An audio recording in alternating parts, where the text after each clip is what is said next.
In the last class, we established that the who leads the what. Your identity determines the quality of everything you produce, from your values, your heart posture, to your visible behavior and action, and the atmospheres that you create.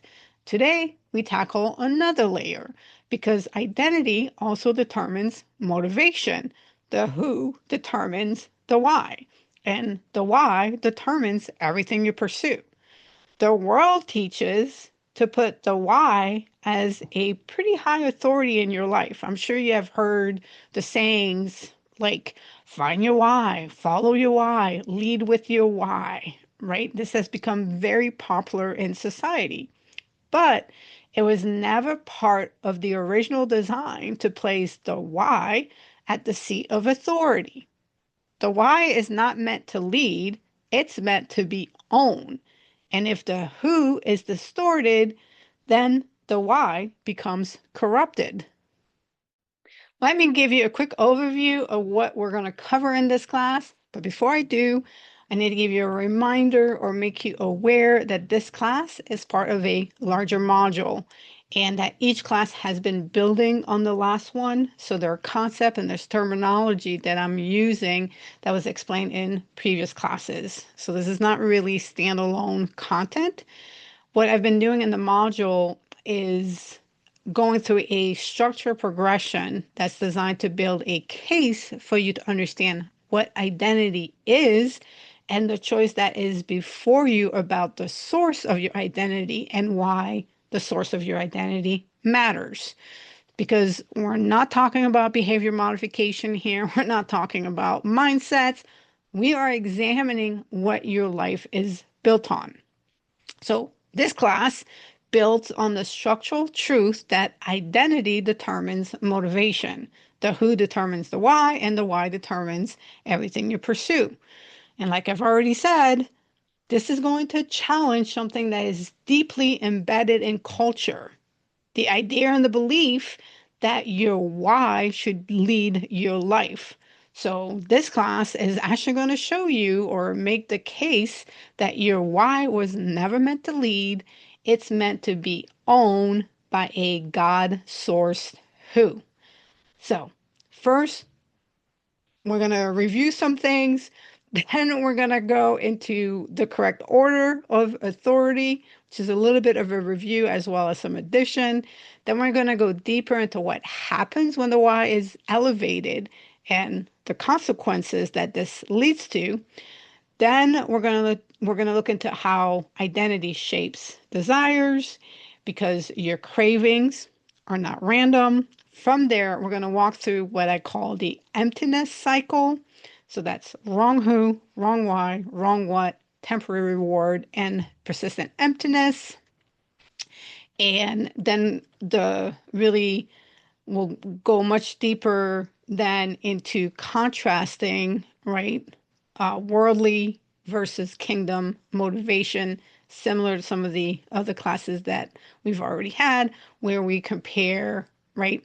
How does this, what does this mean in real life? So a worldly who that produces defensive desire versus a kingdom who that produces anchored desires.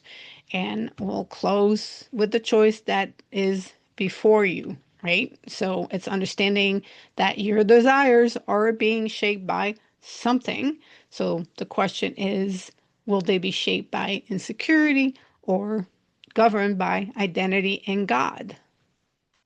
In the last class, we explored the origin flow of life, the foundational structure in which life is designed to flow in a particular direction, which starts with the who, with your identity properly sourced in God. Your identity is the foundation of your being, which is your internal state, your nature. That includes your emotional tone, your beliefs, your heart posture, and what sustains you under pressure. From being comes producing, what your internal life generates, your personality, your virtues and values, your mindset, and the atmosphere, the relational atmosphere you create around you. Doing comes from the being and producing. and it is the visible layer, your work, your behaviors, your habits, your actions, and decisions. And finally comes the fruit, which is the outcome of everything that flowed out of your identity. And the fruit is the impact of your life, the atmosphere that you carry around you, and what remains over time. Now, this is ordered design. But we also talk about inversion, right? Because the world reverses the order. Instead of identity leading behavior, behavior is used to manufacture identity. People try to do their way into becoming someone. And when the structure is inverted, instability follows. We also looked at the differences between kingdom living and worldly living, but we stop there. We stop the class at the level of action.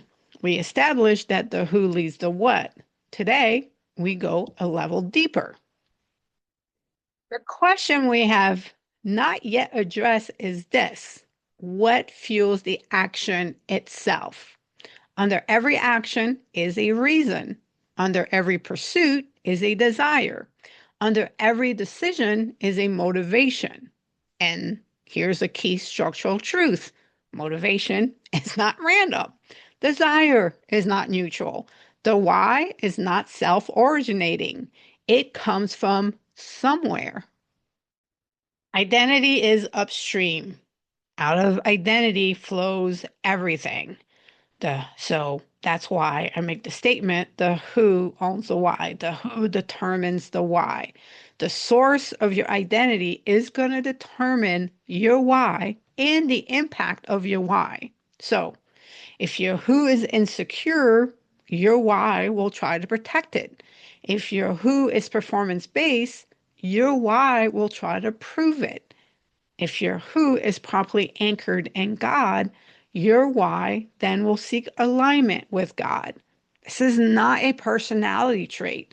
This is a structural design. The flow is fixed and it's constant. Identity produces motivation, motivation produces action. This is the forward flow, and it is the inescapable architecture of your life. We have established the fundamental flow of life, the inescapable architecture where identity produces motivation, which in turn fuels action. This structural truth is so essential, it must be the basis of the entire understanding for this class. So now we're ready to formalize the precise hierarchy of that relationship. So we begin section one, the order of authority, with the foundational design. So this is the proper order of authority: who, why, what. Identity, motivation, action. Identity governs motivation, motivation governs action. When this order is intact, your life has stability. When this order is inverted, your life becomes reactive. Again, the source of your identity matters, because the only way you can have this proper, correct order is if you have the right source to your identity. And hierarchy matters and authority matters. You're going to see this as we keep going in the class. You should be starting to recognize a pattern by now. In the last class, we talked about order versus inversion, kingdom versus worldly living, what is built correctly and what gets flipped. This is that same pattern again. Culture has inverted the order.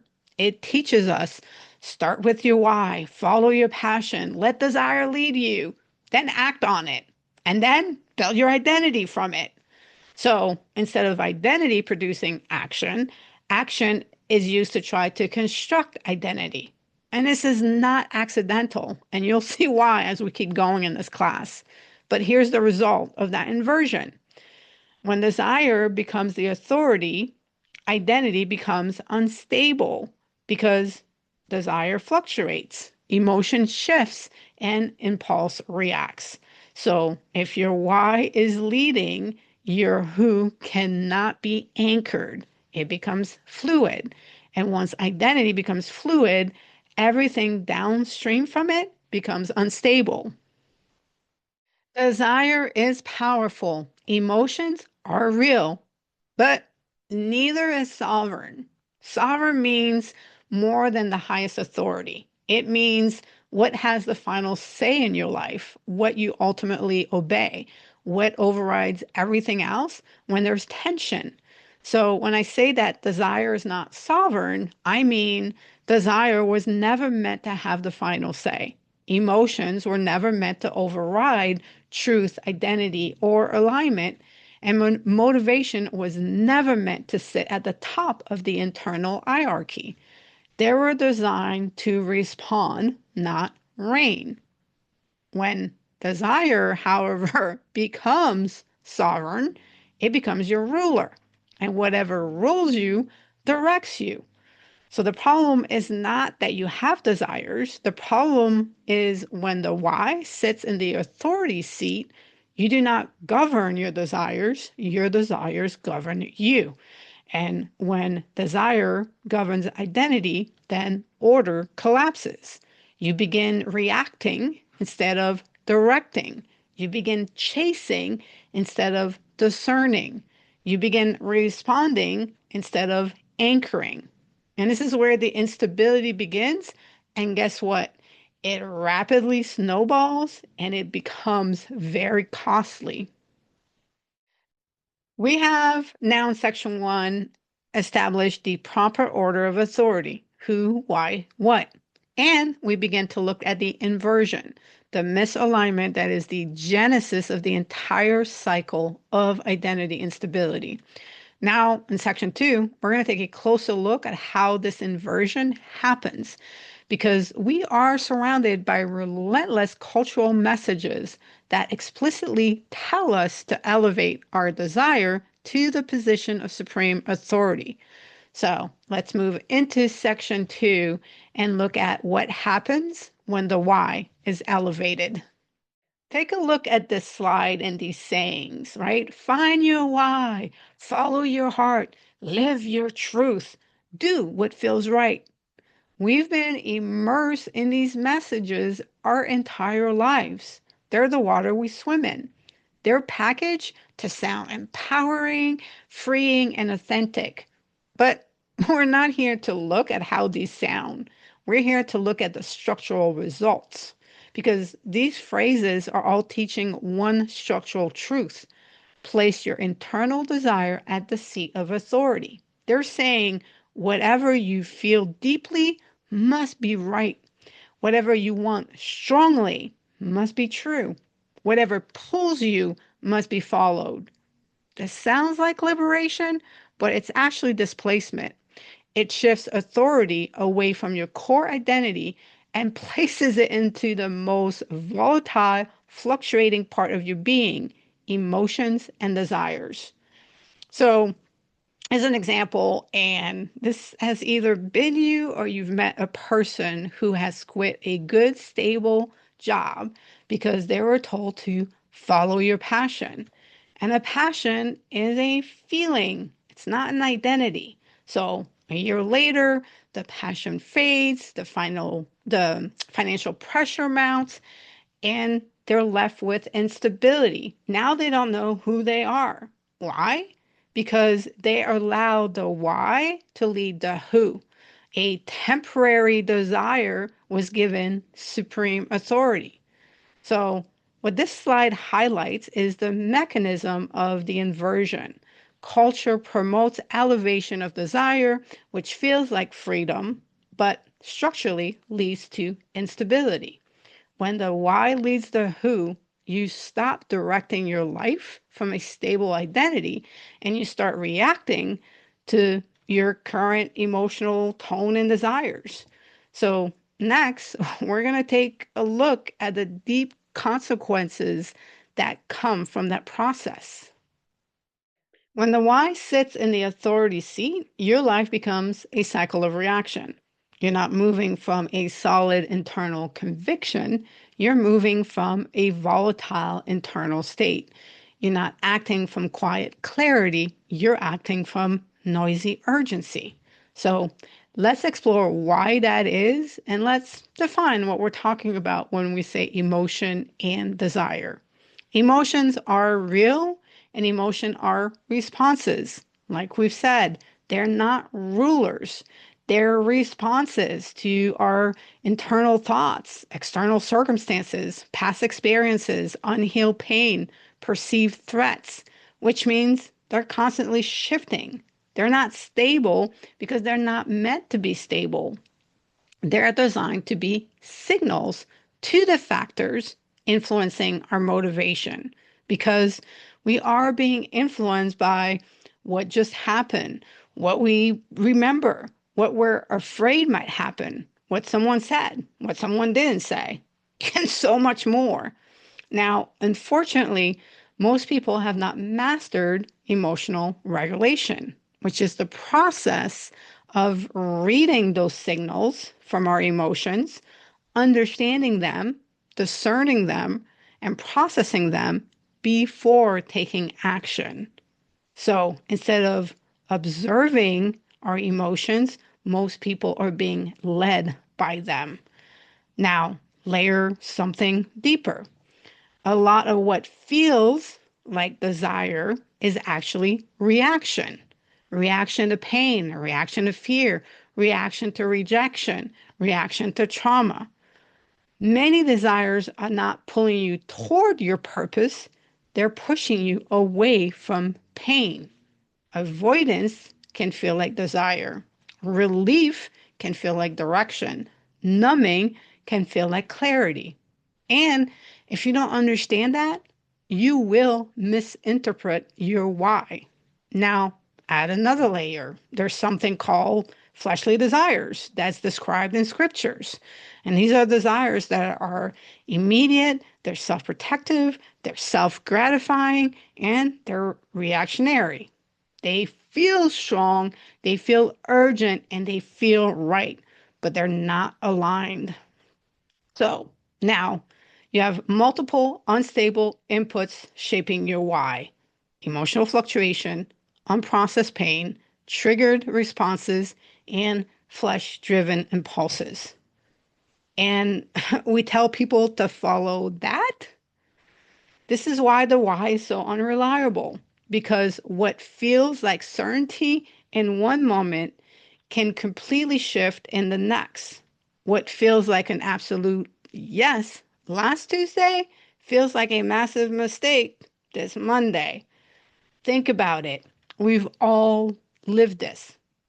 We feel the swing, we feel the inconsistency, we even feel guilt from it. But we rarely stop and question why it's happening.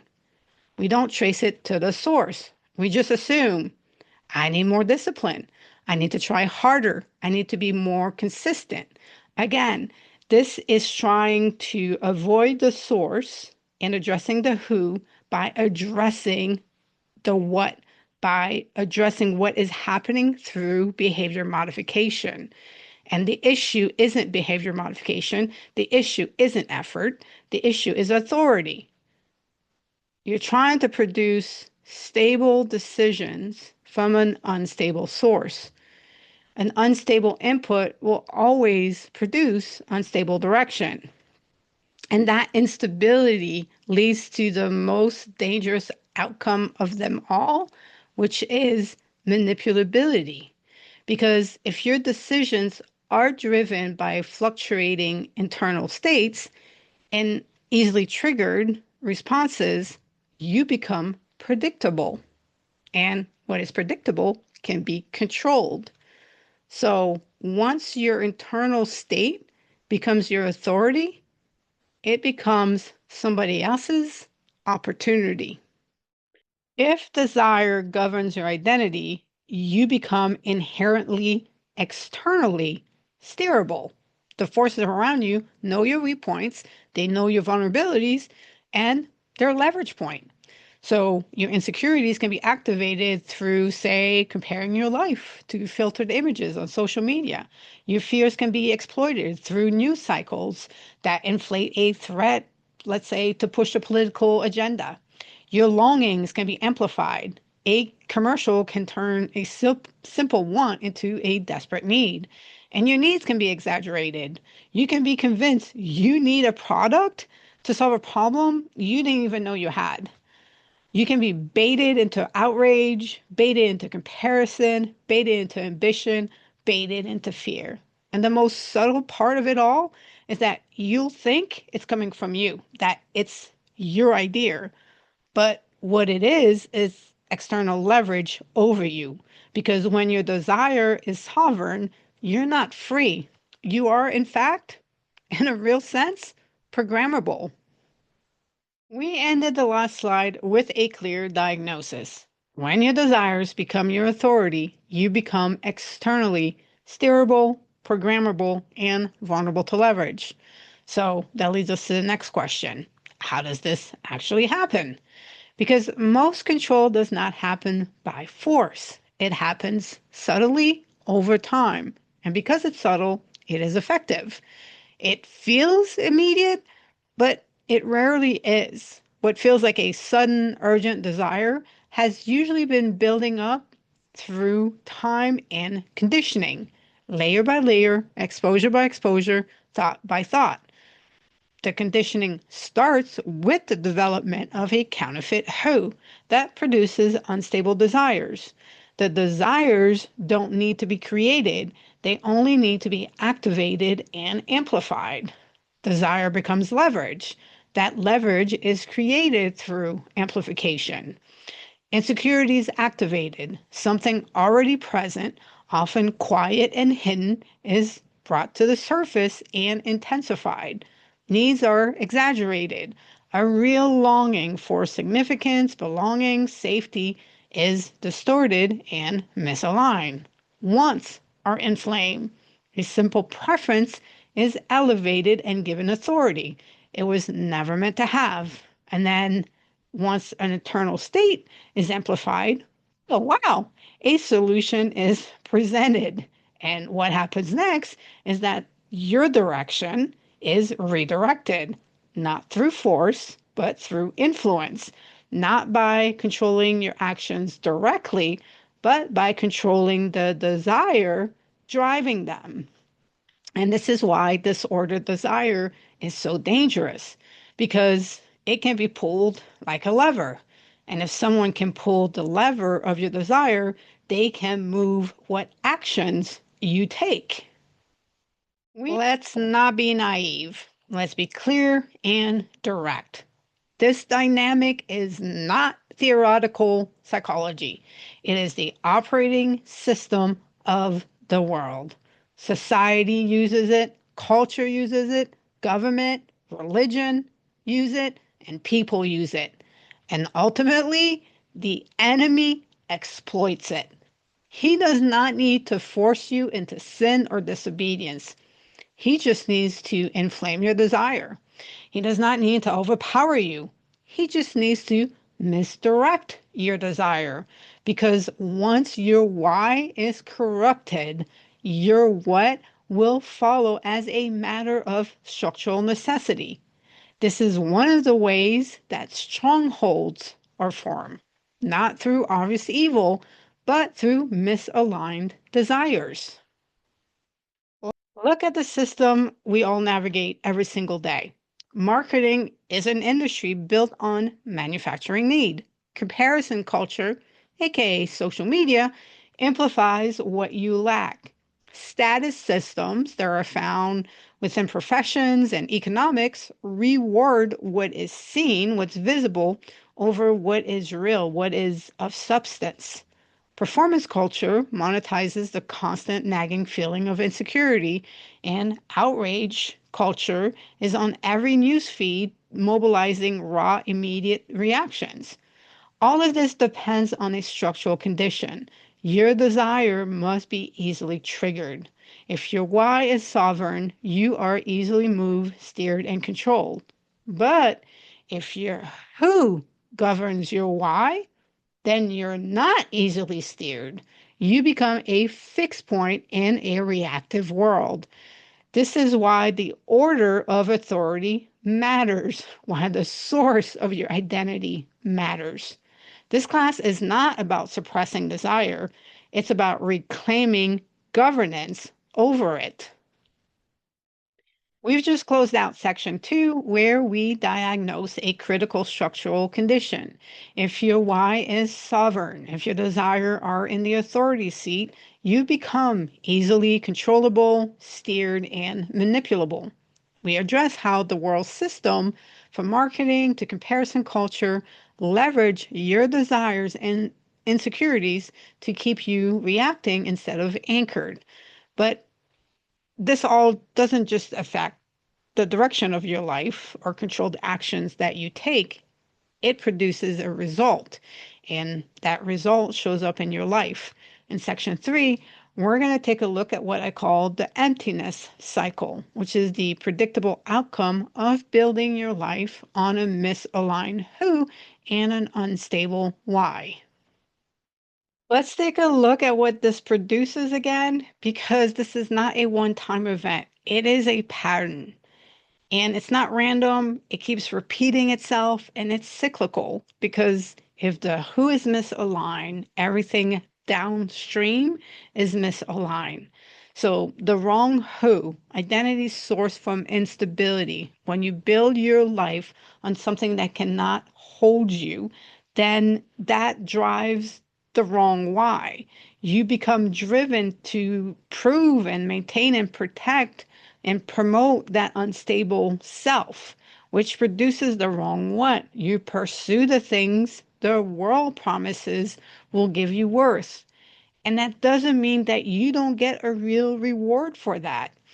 You'll get the promotion, the relationship, increased financials, the applause just might come, but the satisfaction will fade because what you thought you needed wasn't what you needed. Not because nothing happened, but because it didn't reach what needed to be filled. And this is where the pattern reveals itself. It's that persistent emptiness. It's not occasional. It's not surprising. It is persistent because nothing at the what level can repair what is misaligned at the who level. It doesn't matter that the what delivered. It doesn't matter that the why was temporarily satisfied. The emptiness remains. The who was not sourced promptly and therefore can never be stabilized. And if your who is misaligned, there's no amount of what that can fix it. You cannot solve an identity problem with accomplishments, achievements, or material things.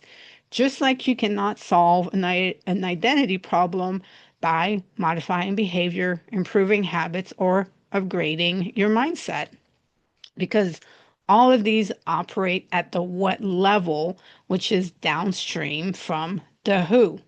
So if the emptiness is coming from the who, it has to be addressed at the who level. On this slide, we see some of the predictable hollow outcomes of the emptiness cycle. If you're like me, you've actually have either seen this in your life or you've experienced it or you have seen it in the lives of the people that you know and care about.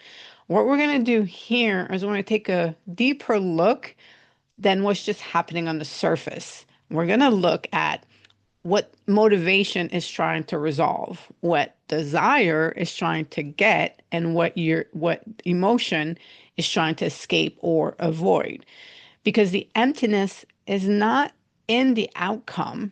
It actually is in the why behind it. It is rooted in the motivation, the desire, and the emotions that are behind it. So let's take a look at achievement. The motivation to achieve, if it's under the wrong who, a counterfeit identity, then it's to try to feel worthy. The desire is trying to feel like I'm enough. The emotion underneath is usually insecurity, along with other emotions.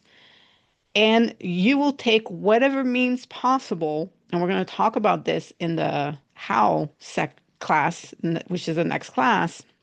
But people will take whatever means possible to get the achievement to satisfy the why.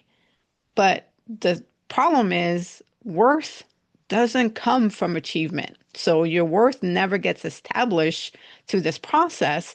So eventually the satisfaction fades and the need returns. So that's how you end up with achievement without satisfaction. Visibility without security. Visibility, usually the motivation behind that is to be seen. The desire is to feel validated.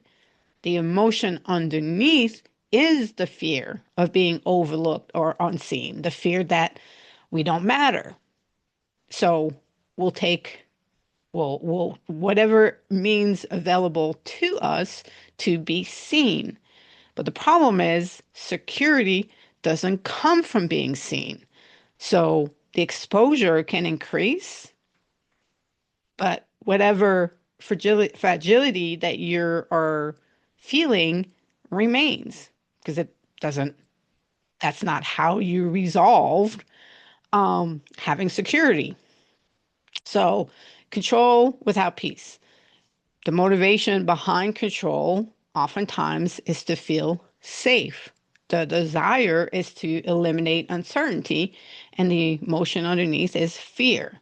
So we do whatever we need externally, right, to control everything. Therefore, our control does increase, but the peace never comes because peace does not come from control. So everything, you get that greater control, but all you're doing is internally, you're further destabilizing who you are. Success without rest. So seeking success, there's nothing wrong with that. But wanting success out of the motivation to finally arrive or the desire to feel settled or the emotion underneath of, again, linked to worth and your value coming from success, well, you're going to do whatever it takes to get the success. You achieve the success, but you don't get the rest because the rest doesn't come from success. So because of that, the striving has to continue even when you're at the top because you're still seeking that rest from the wrong source. Relationship without intimacy. The motive, we're wired to belong, to be in a relationship. And so the motivation behind wanting relationship is to feel love, to be loved. The desire is to feel connected. And the emotion underneath is loneliness. So we will engineer a relationship, force relationships to have relationships. Unfortunately, the intimacy isn't there because intimacy requires to be open and vulnerable. It requires to be secure in who we are. So it doesn't come from proximity. It doesn't come from having a lot of people in our lives. So there's connection, but there isn't any depth to the connection. There's no intimacy within those connections. This is not because the outcome is wrong. It's because the motivation behind it was misaligned. And the motivation was misaligned because you started with the wrong who. So then the why is going to try to seek a what to satisfy desires and motivation that it can't. The what cannot solve what the why is looking for. So in the next slide, we're actually going to cover how this cycle really just keeps repeating itself.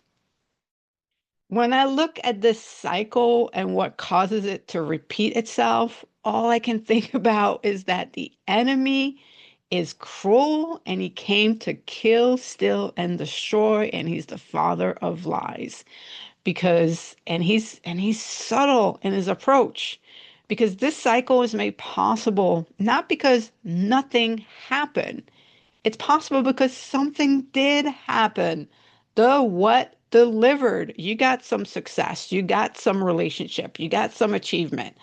So the why felt something, a level of relief, some satisfaction and validation, even if very briefly. But the who remain misaligned. It still comes from the wrong source. And instead of questioning the source, because we haven't been taught that, what we do is increase the pursuit. Your mind misinterprets the moment like this: that worked, so I just need more achievement, more recognition, more influence, more control, more reassurance. Not because you're trying to do more, you already know you're exhausted, but because you're trying to feel differently. And that's the trap.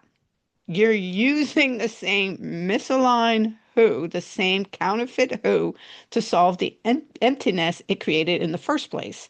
So the cycle just reinforces itself, not through failure, but through partial success, because the outcome delivered just enough to convince you to keep going, but never enough to actually resolve what's underneath. So the cycle restarts. And it's not because you're weak, it's because the structure is wrong. And when the structure is wrong, the outcome will repeat until the source of the who is finally addressed. We have established a structural pattern, we've identified the architecture of the emptiness cycle, and we know exactly why it repeats. The pursuit delivers, but the who remains misaligned.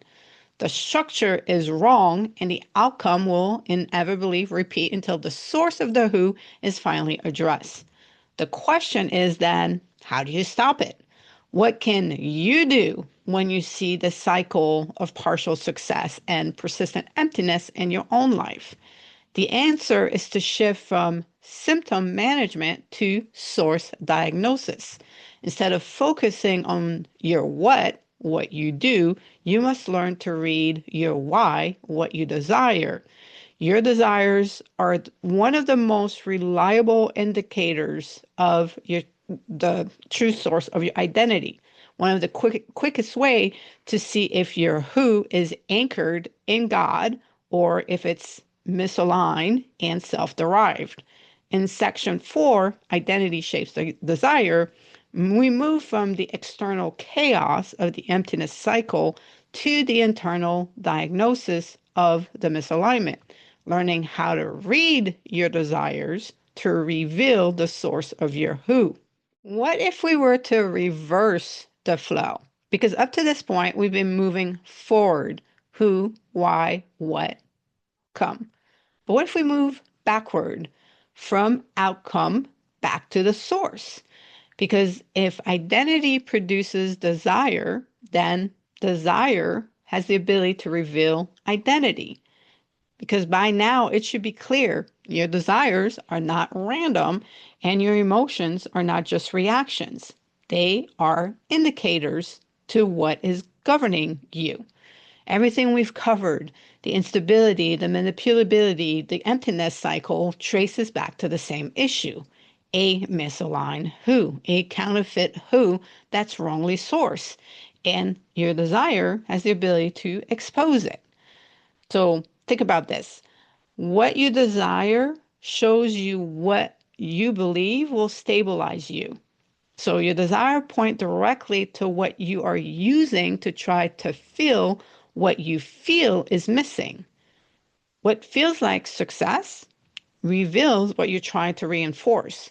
So if success feels like your ability to prove yourself, then your identity is not settled, it's being built. What feels threatening reveals what your identity is built on. Anything that can destabilize you, right, what you believe about yourself, is something your who is attached to. What you cannot tolerate losing reveals what you think defines you. Because if losing it feels like losing yourself, then your identity is anchored to it. So instead of living from your desires, you can start reading them. Stop asking, why do I want this so badly? Start asking, what does this desire say about who I believe I am? This is one of the most direct way to see your identity clearly, because it moves from reacting to symptoms, from your misaligned who to diagnosing the structure. And hopefully by now you see that there's really great value in you understanding the structure that is supporting your identity and who you are. Now, in the next section, we got to take a look at the difference between worldly desires, your worldly motivation, worldly why, and the kingdom motivation and desires and why, so that as you're doing this diagnosis, you understand what the difference is. Now that you understand you do have the ability to read your desire to help you see the source of your identity more clearly, we do have to address that not all desires are the same. Not all motivation is equal. What you want and why you want it, it's not just personal. It is based on the source of your identity. Your who will always lead you to one of the two whys. One, which is built on sand, requiring constant maintenance, worldly, why? And the other, which is anchored in eternity, offering true power, which has come from kingdom, why? So here in section 5, we're going to go ahead and we're going to contrast those two sources, beginning with the desires that are produced by the counterfeit, self-derived, worldly identity. When identity is self-derived and sourced from the world, it produces desires that look like ambition, but they're actually driven by instability. These are not random preferences. They're motivation trying to resolve something. So let's go through them. Start with validation. The motivation is trying to feel approved. The desire is trying to confirm I'm okay because internally that hasn't been established. Control. The motivation is trying to feel safe. The desire is trying to eliminate uncertainty because internally there is fear. Recognition. The motivation is trying to feel valued. The desire is trying to be acknowledged and affirmed because worth feels uncertain. Being seen. The motivation is trying to feel known. The desire is trying to avoid invisibility because being unseen feels like being insignificant. Being ahead. The motivation is trying to feel significant. The desire is trying to stay above others because comparison has become a measure of identity. Security through accumulation. The motivation is trying to feel stable. The desire is trying to build protection through what you have because identity does not feel secure on its own. These are not signs of strength. You have to recognize them as signs of instability in your identity. The counterfeit identity is always trying to stabilize itself. It must be seen to feel real. It must be praised to feel worthy. And it must control to feel safe. It must stay ahead to feel significant. This is not power. It's fragility of identity in disguise. When the worldly structure does not produce internal stability, it operates by creating dependence on external rewards and conditions to temporarily stabilize your counterfeit identity. In other words, the worldly why survives by borrowing stability from the outside. So success feels like applause. The applause, the affirmation, the recognition, the pat on the back, these are external currency that the world provides to address the need to feel approved and the desire to feel validated. Obscurity feels like you don't exist because without external visibility, the worldly identity has nothing to confirm its existence. The absence of attention, the lack of recognition, being overlooked or ignored or, God forbid, rejected, all of these external conditions expose the need to feel seen and the desire to feel significant. So when attention is removed, it doesn't just feel uncomfortable, it feels like you're disappearing, like you don't exist anymore. You no longer have an identity. The loss feels like identity collapse. So the loss of position, status, title, the loss of relationship or possessions. These are the external losses that expose the dependence on performance and achievement to define identity. So when what you do or what you have is taken away, there's nothing left to stabilize who you are. So it doesn't just feel like you lost something, it feels like you lost yourself. Worldly desire creates a life that must be sustained from the outside to remain stable on the inside because the identity underneath is insecure, it's unstable, and it's misaligned. So the desire it produces must keep being fed, not to grow, but to stay stable. So until the who is aligned, your why will never settle. Now, let's contrast all of that with kingdom identity. But before we do that, before we cover the kingdom desires, we need to understand why they're so critically different. Because the kingdom desires don't come from effort, they come from relationship. When your who is sourced from God, in God, your identity is no longer something you have to try to build, it's something that you have received. So you're no longer to try to become worthy, you already are. And you're living from being known, from being established, from being secure. So you don't have those desire because your identity is secure, the desires change. You start to desire intimacy. The who's already known. So instead of trying to be seen, you pursue connection with God. The motivation is to remain connected. The desire is to know and be known by God. This is not surface level validation, but a deep, unhindered relationship with your source of life, with your creator. The desire is obedience.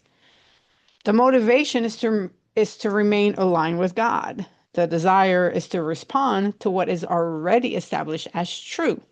Obedience is the natural response to someone who trusts the one leading them.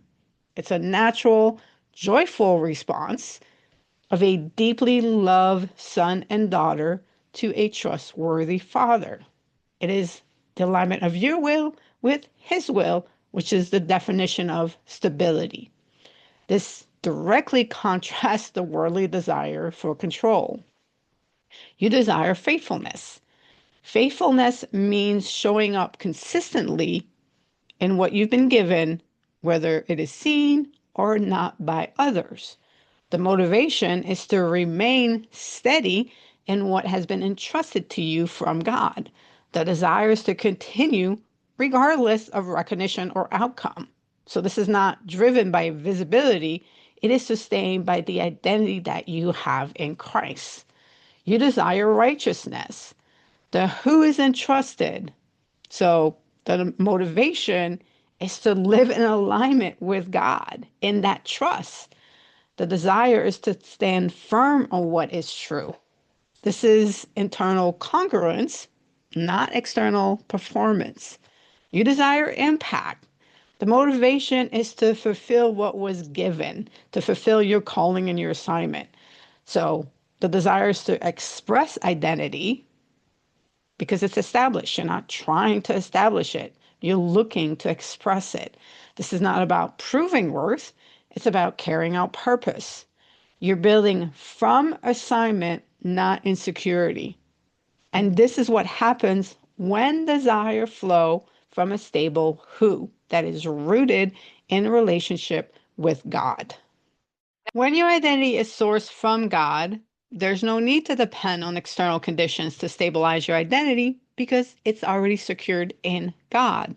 A kingdom identity operates from internal alignment. So success is alignment, clarity, conviction, and the internal agreement with God's word. These are the confirmation of a life aligned with God. Alignment is not externally confirmed, it's internally known. Obscurity is not a threat to identity. The absence of attention, recognition, or visibility does not remove anything because identity is not established by being seen.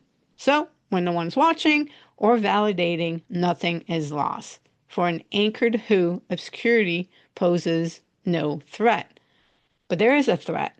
The threat is drift, disobedience, and returning to being misaligned from God. This loss of connection to the source of identity leads to the loss of stability itself.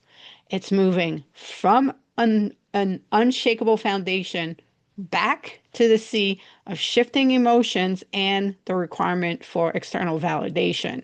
And you would think that this would never happen, but make no mistake about it, forces are constantly at work trying to tear you away from your relationship with God. And we'll talk a little bit more about that later in this section. The removal of something external, position, recognition, possessions, people, opportunity, does not destroy a kingdom identity because identity was never built on those things. Loss is understood as refinement in the kingdom. Things do get removed for the purpose of greater alignment. In the Bible, this is called pruning. Pruning is a metaphor for God, the gardener, removing hindrances such as sin, distraction, or bad habits from a believer's life, the branch, to foster spiritual maturity and increase fruitfulness. So it's a much different type of loss. The loss actually increases your identity in Christ. So when identity is anchored in God, desire does not scream, it does not panic, it does not demand constant feeding. Instead, desire is steady, it's ordered, and it's powerful. Before we move forward, we need to make something very clear. Desire is not the problem. Ambition is not the problem. Look at this list. You were created with calling, assignment, and purpose. You were wired with capacity, creativity, passion, vision, and ambition. These are not things that originated in culture. None of this was invented by the world. They were given to you. They are design elements. They are divine. To believe that these fundamental parts of your being are inherently bad is to believe that God made a mistake in your design. And He didn't. The desire to build, to create, to lead, to achieve. This is the very image of a creator God, of our God. The problem is not that you desire. The problem is when your desire is disconnected from its source. When what was meant to flow from identity in God is used to try to build identity apart from God. God designed desire is not small, it's vast. It's an echo of the internal within you. When your who is anchored in God, your why is no longer a desperate plea for worth. It becomes a purpose filled, ordered expression of who you belong to. It aligns with something greater than culture, larger than trends, and so much more than your performance and achievement. God does not strip you of ambition, He sanctifies it. He doesn't suppress your capacity, He directs it.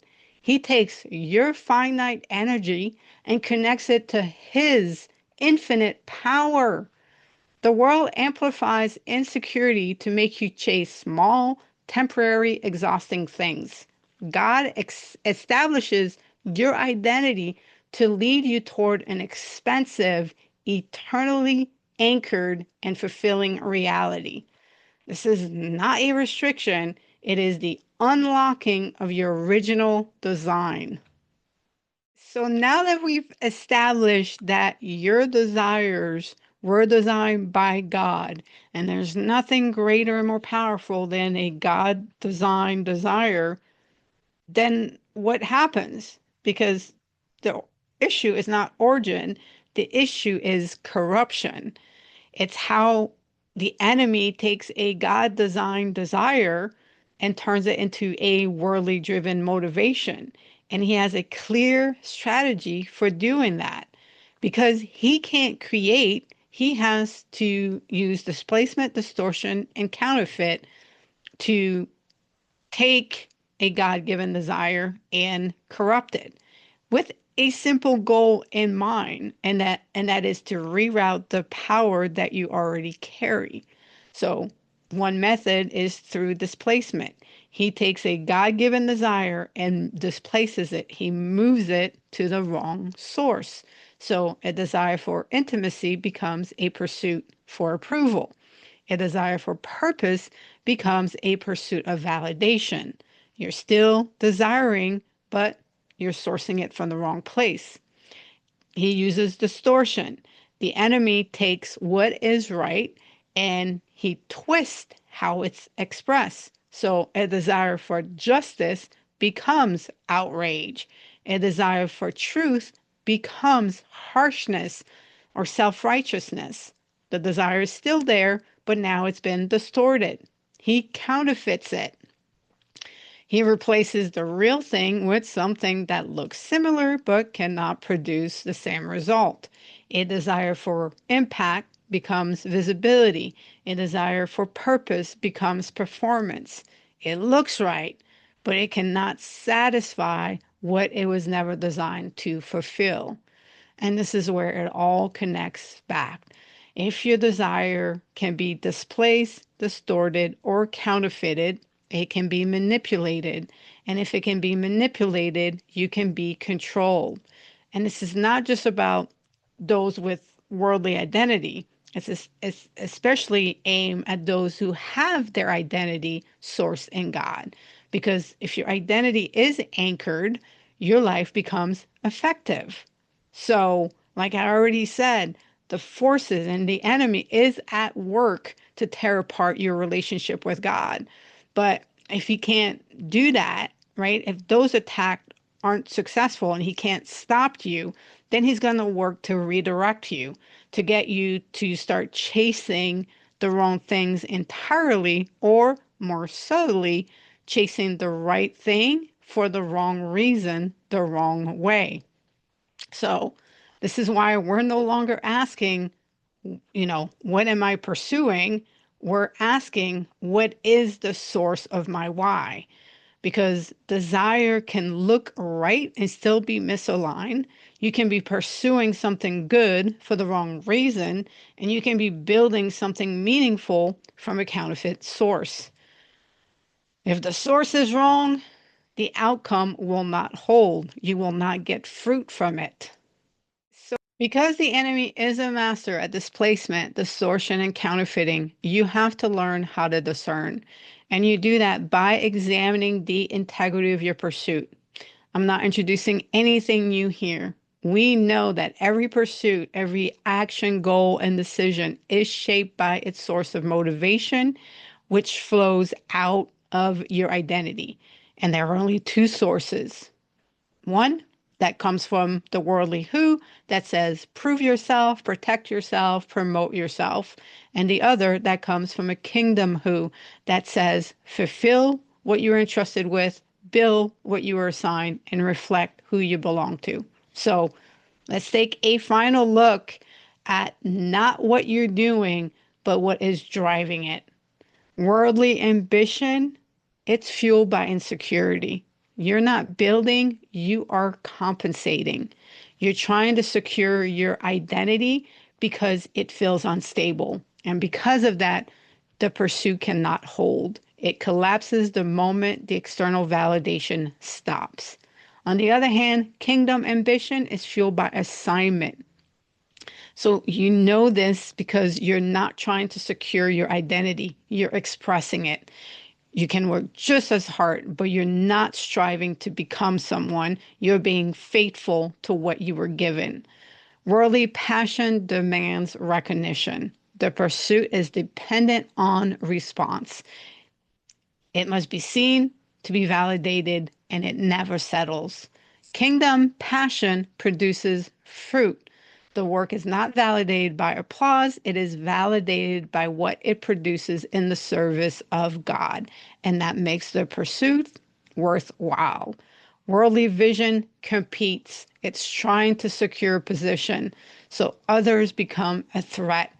Kingdom vision builds, it flows from assignment. So others are not competitors, they are part of what is being built. These are major differences. Worldly pursuit is driven by what is lacking.